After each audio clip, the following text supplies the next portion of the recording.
Hello and welcome back for your daily sports update for January 19th, 2024. My name is Lewis.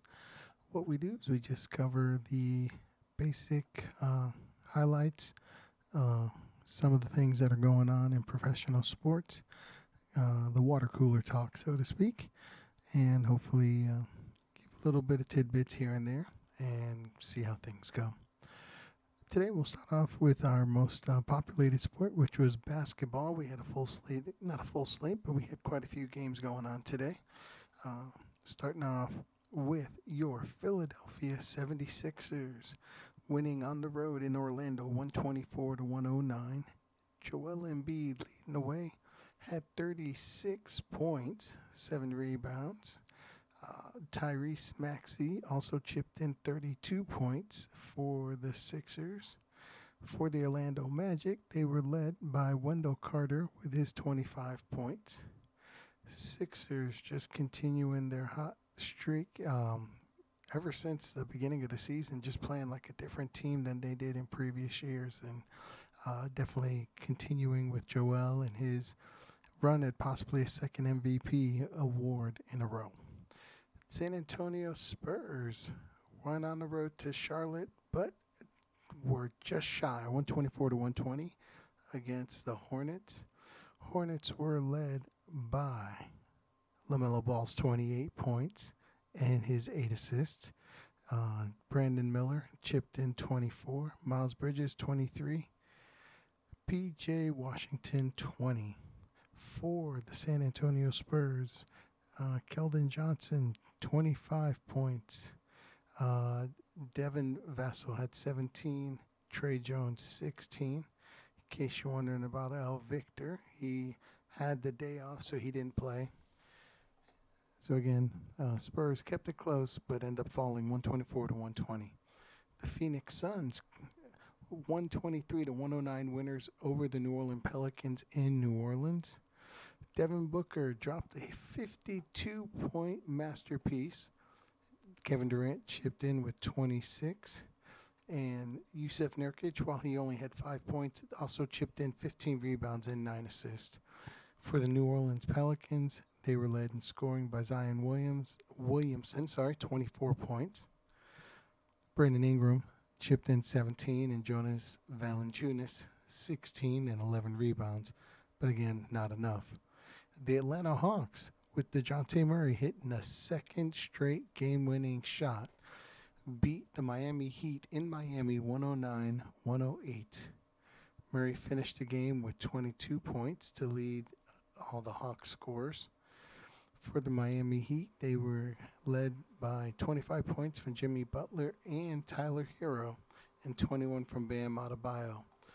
Not enough, but the Hawks pulling out the last-second victory, 109-108. Indiana Pacers, starting with their new acquisition, Pascal Siakam, played really tough but lost at Portland, 118 to 115. Siakam ended up finishing the game with 21 points, tied for second on the team in scoring with Tyrese Halliburton, 21 points, who also chipped in 17 assists. But Miles Turner was the big scorer for Indiana, 29 points, 12 rebounds. For Portland, who pulled out the win, they got 37 points from Jeremy Grant. Also got 30 points from Malcolm Brogdon, the former Celtic and Indiana Pacer, as the Portland Trailblazers held on 118 to 115. The Brooklyn Nets with a big win in Los Angeles, defeating the Lakers 130 to 112. The Nets were led in scoring by Cam Thomas's 33 points. Nick Claxton chipped in 22 and 14 rebounds. For the Lakers, they were led in scoring by Anthony Davis with his 26 points and 12 rebounds. LeBron James, 24 points and 11 rebounds, but it was not enough again. 130 to 112, Brooklyn over the Lakers.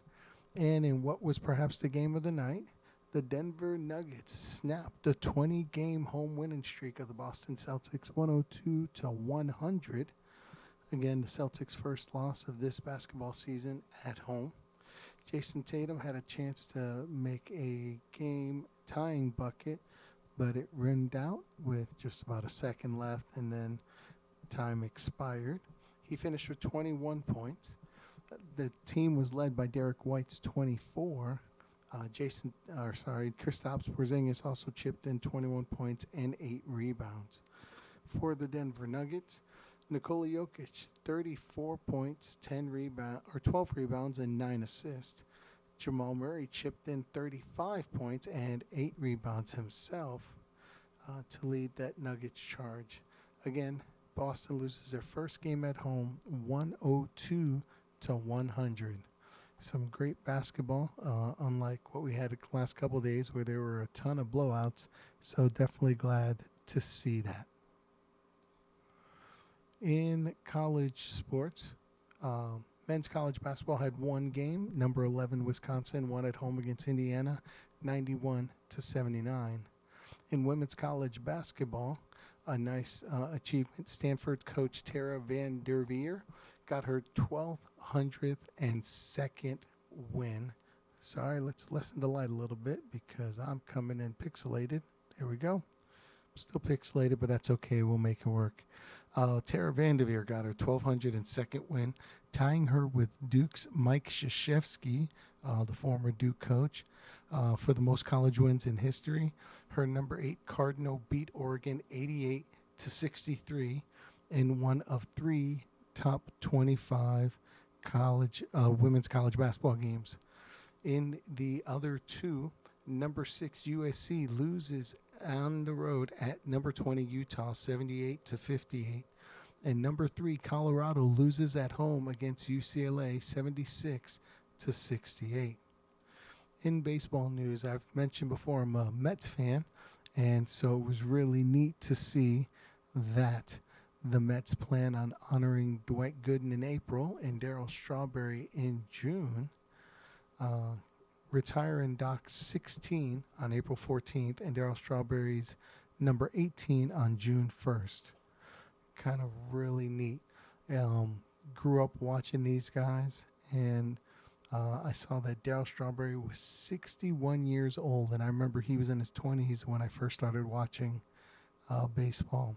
And Doc Gooden, 59, 2 guys that dominated the 80s when I was growing up. So definitely congratulations to them. And in the bigger baseball news, free agent Josh Hader and the Astros agree to a 5-year, $95 million deal. So that was definitely kind of neat for the Astros. Congratulations to them on such a big, huge signing. Ending the day with what little bit of football news we do have. The Falcons have completed their second interview with former New England coach Bill Belichick. So we'll see how that one turns out and see if those two match up together. Arthur Smith, the former Falcons coach, was fired back on January 8th. And so we'll see what happens if this continues on for Coach Belichick or not. Tight end Mark Andrews of the Baltimore Ravens is not going to be playing this weekend in the playoff game. He had been progressing really nicely, but he will have to wait at least possibly, again, if Baltimore advances to the AFC title game, the belief is that he would be available.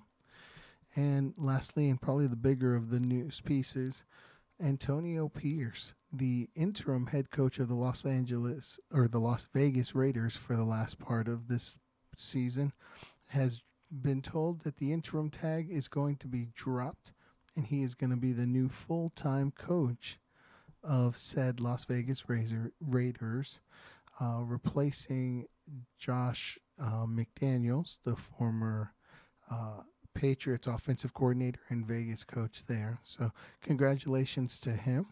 Definitely a great achievement. It's been said, if you've watched any of the sports shows, that the last time the Raiders were in a position like this where they had an interim coach that did really well, they didn't interview him, didn't select him, and then went on to struggle through a couple extra coaches.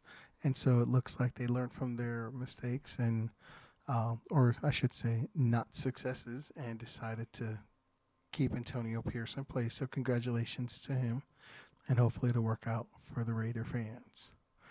In hockey, there were 4 games. The Minnesota Wild defeat the Florida Panthers 6-4 in Florida. The Detroit Red Wings lose at the Carolina Hurricanes 4-2. The New Jersey Devils went on the road and get a win against the Columbus Blue Jackets 4-1.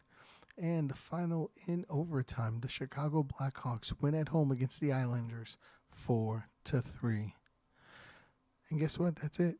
Hopefully take the chance to watch some playoff football this weekend. We'll be down to the conference title games, and we're going to see if my predictions from yesterday were correct. Anywho, thank you for taking the time to join us today. Hopefully you have a great weekend. Signing off, this is Lewis. Take care.